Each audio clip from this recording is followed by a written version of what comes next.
부활의 기쁨을 누리며 한 주간을 건강하게 잘 살아가셨습니까?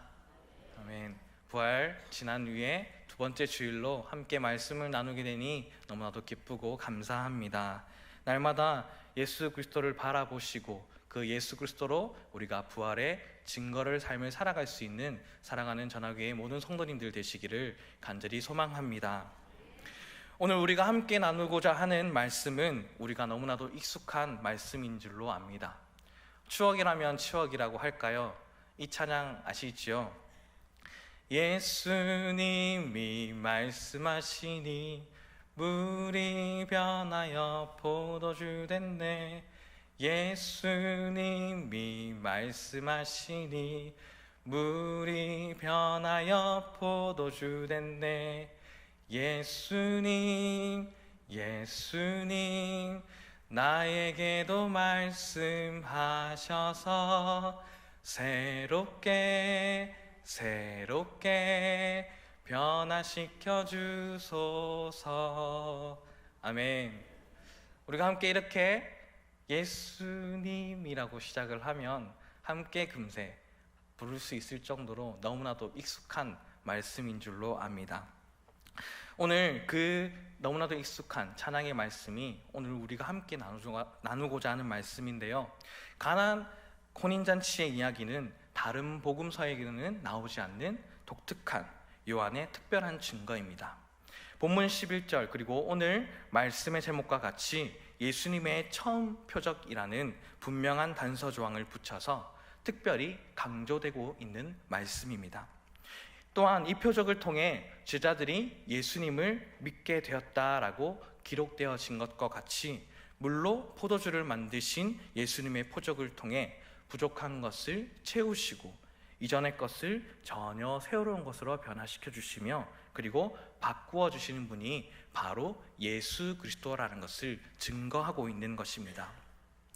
보다 자세히 우리가 말씀을 살펴보면서 요한의 증거를 통해 예수님이 우리에게 어떤 분이신지 깊이 만나고 또 예수님을 통해 새로워지는 은혜의 말씀의 시간이 되기를 간절히 소망합니다. 갈릴리 가나의 혼인잔치가 열렸습니다. 가나라는 마을은 예수님이 사시던 나사렛의 동북방으로 약 8km 떨어진 곳에 위치했던 곳이었습니다. 여기에서 혼인잔치가 있어 예수님의 어머니와 그리고 마리아도 그리고 예수님과 그의 제자들도 함께 청함을 받게 되었습니다. 혼인잔치는 예나 지금이나 너무나도 기쁜 잔치인 것입니다. 그처럼 오늘도 본문 가운데 나왔듯이 당시 유대인들도 신랑이 신부를 데리고 와서 보통 일주일 정도 동안이나 잔치를 하면서 이웃들과 친척들과 함께 먹고 마시며 기쁨을 나누고 축하를 받았던 잔치가 바로 혼인잔치였습니다. 이 혼인잔치에 바로 예수님께서 함께하고 계시는 것입니다. 그런데 이 혼인잔치에 문제가 생겼습니다. 그 문제가 어떤 것입니까? 우리가 3절의 말씀에 나와 있듯이 포도주가 떨어지게 된 것입니다. 갈릴리 가나 지역인 중동 지방은 물이 귀하였기 때문에 이 포도주라는 것은 술이라고 생각하지 아니하고 음료로서 마시는 물과 같이 널리 허용되었던 것입니다. 그리고 특히나 잔치 때에는 필수적으로 필요했던 것이 바로 이 포도주라는 것입니다. 그러므로 잔치집에 포도주가 없다는 것은 심각한 문제로 직결되었던 겁니다. 이때에 예수의 어머니인 마리아가 예수에게 이르되 저들에게 포도주가 없다라고 말하는 것을 보게 됩니다. 그런데 마리아는 잔치집의 손님이었지 결코 잔치집의 주인은 아니었습니다. 그런데 마리아는 자신의 문제인 양 떨어져 가는 그 포도주를 문제 삼고 예수에게 그것을 자기 일처럼 아뢰고 나아갔던 것을 우리는 확인할 수 있습니다. 여기에서 우리에게 주시는 첫 번째 의미를 발견할 수 있습니다. 우리가 어떤 문제가 생겼을 경우 어떠한 모습으로 어떻게 행동해야만 하느냐입니다. 예수 그리스도가 드러나는 길이요 그리고 열려지게 되고 기적이 일어나게 되는 그런 모습과 직결되는 자세인 것입니다. 다름 아니라 그것은 주님과 동행하는 우리가 주님 앞에 삶의 문제를 내어놓고 기도하는 사람이 되어야 된다는 것입니다. 우리는 어머니 마리아의 모습과 같이 우리 앞에 놓여진 문제에 대해 예수님께 들고 나아가 아뢰는 기도의 사람들이 되기를 간절히 소망합니다. 마리아는 단순히 예수님을 육신의 아들로 여기지 않았습니다. 하나님의 아들 그리스도 메시아로 인정하고 그에게 조그마한 공동체의 한계와 결핍의 문제를 예수님 앞에 아뢰었던 것입니다. 이는 그녀가 다른 사람들은 할 수 없지만 예수님은 그것을 할 수 있다라는 믿음이 분명히 있었기 때문입니다. 그렇기에 우리는 여기에서 마리아에게 모습과 같이 우리는 기도의 사람이 되어야 된다는 것을 알 수 있게 되는 것입니다. 우리는 흙으로 지음받은 사람들로서 한계와 결핍을 경험할 수밖에 없습니다. 건강을 잃게 되거나 물질을 잃거나 혹은 사람들에게 배신을 당하거나 아니면 인간관계와 성격, 그러게 능력의 문제로 말미암아 아니면 인생의 근본적인 문제를 통해 우리는 결핍의 문제를 겪어 나갈 수밖에 없는 존재라는 것입니다.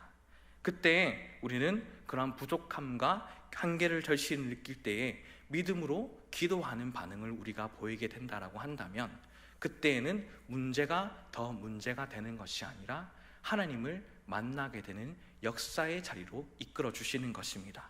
그것을 우리 모두가 기억하며 나아가기를 간절히 소망합니다. 기도라는 것은 어렵게 생각하는 사람들이 참 많이 있을 것입니다. 그런데 어렵지 않습니다. 보통은 어릴 때에 이 기도의 방법을 배우기도 하지만 저희는 청소년부 새가족 친구들에게도 기도라는 것은 무엇이냐라고 가르쳐 줄 때에 이 방법을 아직도 사용합니다. 5손가락의 기도 기억하시나요? 첫 번째, 우리의 기도의 대상인 하나님.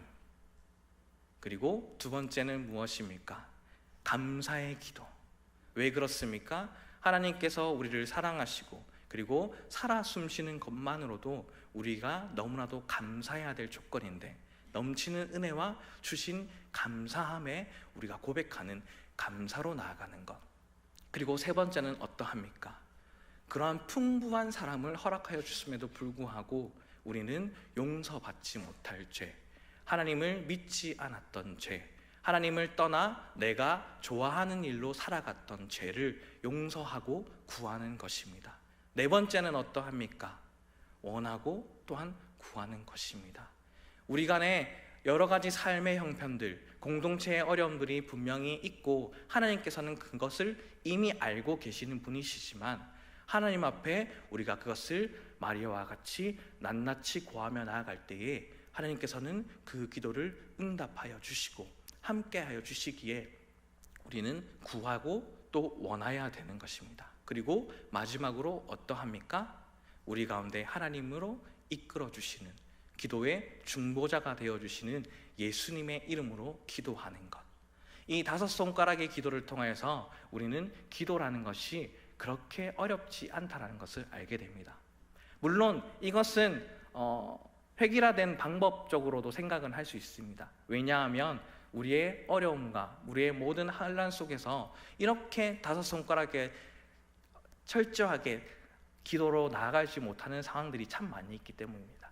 그때에도 우리는 어떠합니까? 주님, 아버지 라는 기도 한마디만 하고 주님을 찾기만 한다 할지라도 하나님께서는 그 속에서 기도를 들어주시고 응답하여 주시는 것입니다. 그렇게 우리는 이 기도라는 것을 어렵지 않고 오직 주님만을 바라보며 주님이 살아계신다는 믿고 그분께 그 모든 것을 구하며 나아가는 것 자체가 기도라는 것을 기억하며 나아가기를 간절히 소망합니다. 그리고 그 기도를 믿음으로 하여 예수님이 일하실 수 있도록 나의 마음과 모든 환경을 열어주는 것이 반드시 필요할 줄로 압니다.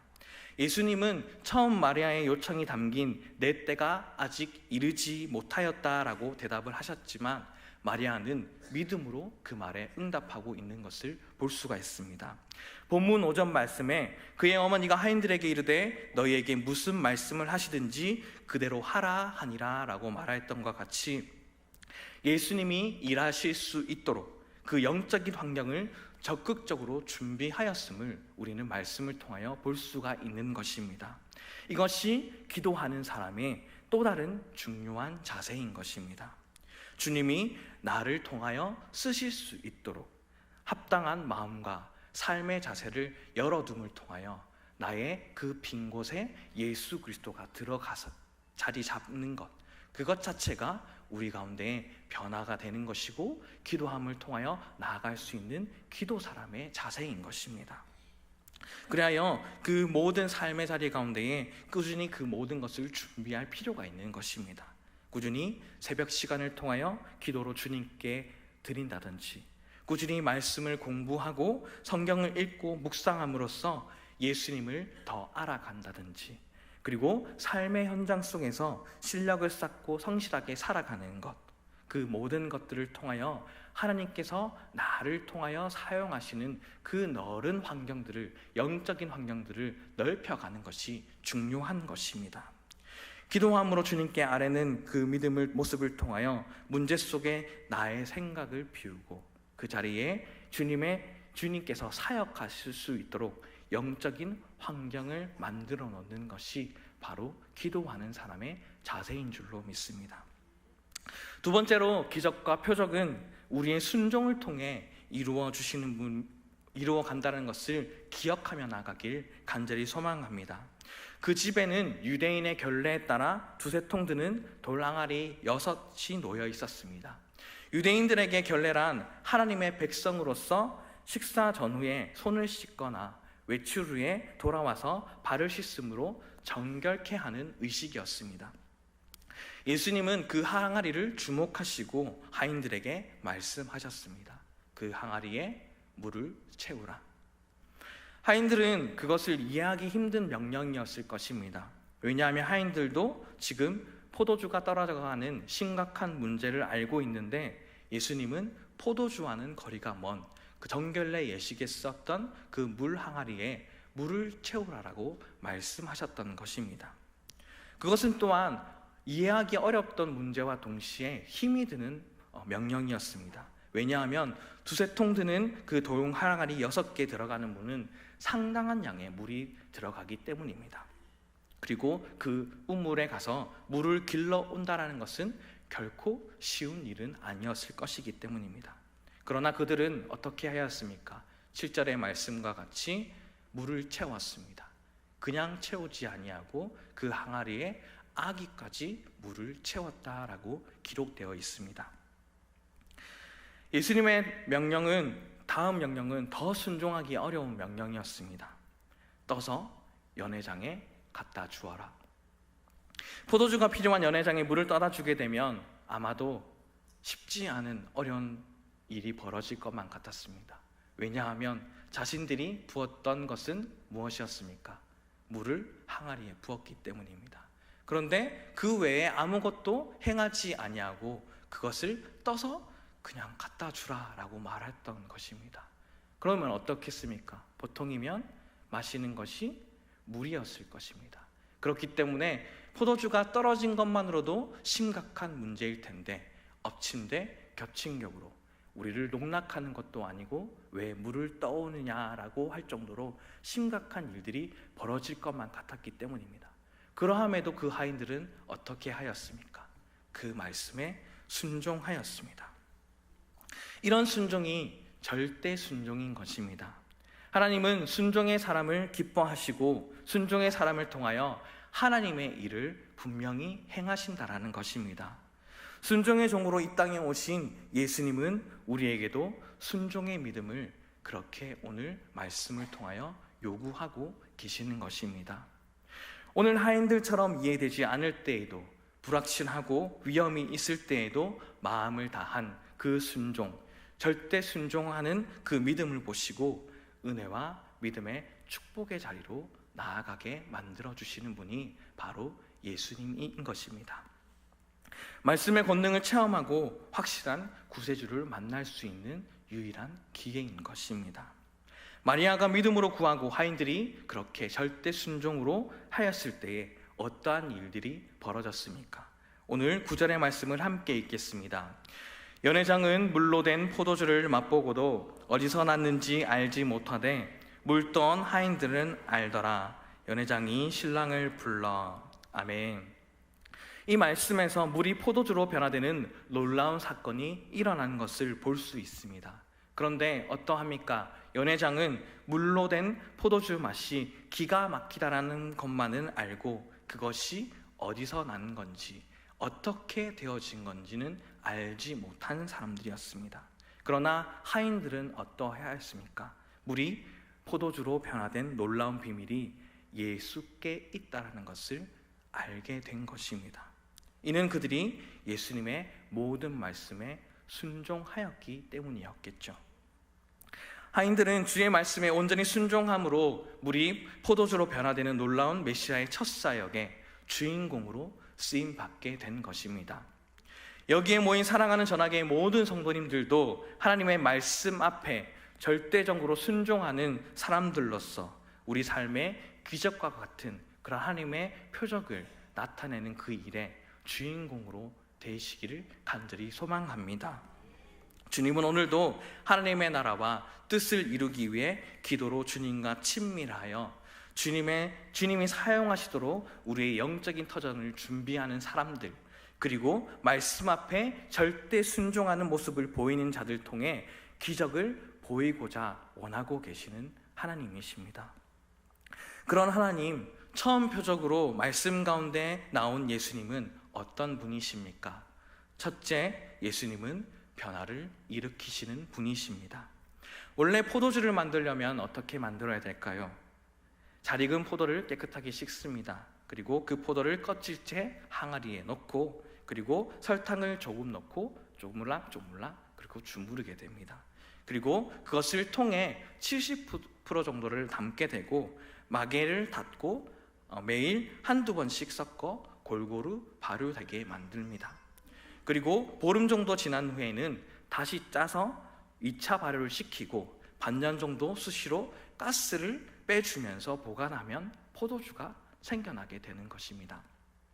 이렇게 오래 걸리고 힘들게 신경 써야 만들어지는 포도주를 예수님은 물만으로 만들어 주셨습니다. 그리고 그냥 만드신 것이 아니라 최상의 포도주를 만들어 주셨던 분이 바로 예수 그리스도이십니다. 이것은 하인들도 제자들도 마리아도 전혀 예상치 못한 놀라운 방법이었습니다. 그래서 오늘 요한은 단순히 이적이라고 말하지 아니하고 표적이라고 표현했던 것입니다. 11절 말씀 우리가 다시 한 번 더 읽어보기를 원합니다. 예수께서 이 처음 표적을 갈릴리 가나에서 행하여 그 영광을 나타내심에 제자들이 그를 믿으니라. 아멘. 그 변화는 물이 포도주로 변화시키심 같이 예수님은 우리의 인생에서 정결케 하여 주시는 변화를 하여 주시는 분이 바로 예수님인 것입니다. 곧 예수님은 십자가에 달리사 온전히 물과 피를 쏟으심으로 말미암아 우리의 죄를 사하시고 정결케 하신 분이시라는 것입니다. 예수를 믿는다고 하는 사람이라고 한다면, 예수를 믿으면 물이 포도주로 변화되는 것처럼 우리도 분명히 변화되어야 되는 것입니다. 우리가 앞서 찬양하였던 것처럼 자연도, 꽃들도, 바람들도 하나님을 높여 찬양하고 각각 색색, 형형색색으로 하나님을 영광 올려드리는데, 우리 사람의 인생의 색깔들은 어떠한 색깔로 하나님을 나타내고 있습니까? 우리의 인생의 색깔은 예수님을 믿음으로 말미암아 변화된 색깔로 하나님을 드러내고 있습니까? 가장 최상급의 포도주로 변화시켜 주신 것처럼 우리도 좋은 맛과 향기를 내어야 합니다. 우리의 인생이 예수님을 믿고 변화된 색깔, 변화된 맛과 향기를 내며 살아가기를 간절히 소망합니다. 둘째로 예수님은 어떠한 분이십니까? 좋은 것으로 채워주시는 분이십니다. 예수님은 우리의 연약한 인생 가운데에 심각한 결핍의 문제의 삶 가운데에 임재하여 주셔서 하나님은 그 결핍의 문제를 해결하여 주시고 우리를 온전하다라고 말씀하여 주시는 분이십니다. 그처럼 하나님은 우리에게 좋으신 하나님이십니다. 좋으신 하나님이 저와 여러분에게 좋은 것을 주셨습니다. 아멘. 무엇을 주셨습니까? 예수님을 주셨습니다. 성령님을 주셨습니다. 그 이상 좋은 것이 무엇이겠습니까? 우리가 찬양으로 고백하였던 것처럼 세상에 어떤 것도 비할 수 없네. 예수님이 좋은 걸 어떡합니까? 라고 찬양하며 고백하였던 것처럼 예수 그리스도 한 분, 성령님 한 분으로 우리는 너무나도 좋은 것을 채움받았다라는 것입니다. 예수님의 그 사랑으로 풍성하게 채워지고 우리의 영혼과 우리의 가정이 변화되는 가정이 되길 간절히 소망합니다. 세 번째로 기적을 통해 영광을 나타내시는 주님이십니다. 예수님은 이 첫 번째 이적을 통해 어떤 영광을 보여주셨습니까? 전혀 이전과는 새로운 시대를 열어주셨습니다. 이제는 율법의 의로 구원을 받는 것이 아니라 새로운 구원의 길을 열어주신 것입니다. 구원의 길이 바로 하나님으로 이 땅에 오신 예수님이시며 예수님의 보혈과 예수님의 말씀을 믿는 믿음의 길이란 것을 오늘 이 표적을 통하여 말씀하여 주셨던 것입니다. 말씀 속에 그 예수님은 지금도 살아 역사하십니다. 믿음을 굳세게 하십시오. 확신을 가지고 기도하십시오. 기적을 위해 그릇을 준비하는 사랑하는 성도님들 되시기를 원합니다. 그러한 사람들을 통해 하나님께서는 오늘의 이 표적과 같이 우리의 삶 가운데에 그 예수님의 기적을 보이시기를 원하고 계십니다. 말씀을 정리합니다. 가나의 혼인잔치 속에 예수님과 함께 일을 했던 사람들은 연회장 안에 먼저 준비된 포도주보다 더 좋은 포도주를 맛보게 되었을 때에 너무나도 큰 감동이 그들 가운데 있었을 것입니다. 왜냐하면 예수님이 기적을 베푸셨다라는 사실을 알고 있기 때문입니다. 포도주만을 맛본 사람들은 어떠합니까? 그 기적을 행하지 못할 것입니다. 그러나 예수님께서 물을 포도주로 만든 기적의 현장에 주님께서 사용하시고 그것을 직접 경험한 사람들은 세상을 변화시킬 존재가 된다라는 것입니다. 우리의 기도와 순종의 모습, 그리고 물이 변하여 포도주가 된 기적의 결과물들도 우리 삶 가운데 상당히 중요합니다. 하지만 예수님의 처음 표적 중 가장 중요한 것은 다름 아닌 예수님의 초대인 것입니다. 바꿔 말하면 오늘 본문 말씀에 나온 가나의 혼인잔치와 같은 공동체와 상황 안에서 예수님께서 초대되어 계셔서 물이 변하여 포도주가 되는 기적이 일어난 것 같이 내가 살아가고 있는 공동체, 즉 가정과 학교와 직장과 교회와 우리의 모든 사회에 예수 그리스도를 초대하여 살아가고 있느냐, 그렇지 않느냐가 상당히 중요하다라는 것입니다. 잔치에 포도주가 모자란 상황의 문제는 우리의 현재의 모습과 같습니다. 사랑하면서 중요한 것이 결핍이 된 처지와 똑같다라는 것입니다. 하지만 이 표적을 일으키신 예수가 우리의 삶에 초대되어져 있다라고 한다면 이 표적을 일으키신 예수가 하나님께 아뢰며 말씀 앞에 절대 순종으로 우리의 삶을 완전히 새롭게 바꿔버려 주셔서 모든 삶이 최고의 질 좋은 포도주와 같은 삶으로 살게 하여 주실 것입니다. 또한 예수와 함께 말씀 앞에 순종하여 체험적 신앙으로 믿음이 굳건히 서서 예수를 나타낸 사람을 통해 예수님께서는 예수를 알지 못하는 사람들이 덩달아 기뻐할 수 있는 기쁨도 우리의 나 주변을 통하여 영향력 있는 삶을 살아가도록 인도하여 주실 것입니다. 그리스도인, 주의 길을 곧게 하는 세상에 외치는 소리, 그리고 예수님의 진정한 제자라고 한다면 우리가 가는 곳마다 이런 감동과 축복이 있어야만 한다라는 것입니다. 처음 표적을 나타내신 예수님은 사랑하는 전화교회 성도님들과 함께 하십니다. 나를 비우고 예수님을 나의 자리 가운데 초청하십시오. 예수로 거듭난 우리 안에 일어난 기적을 믿으시고 우리 삶의 자리에 날마다 주님의 놀라운 기적과 표적을 경험하며 살아갈 수 있는 살아가는 전화교회 모든 성도님들 되시기를 간절히 소망합니다.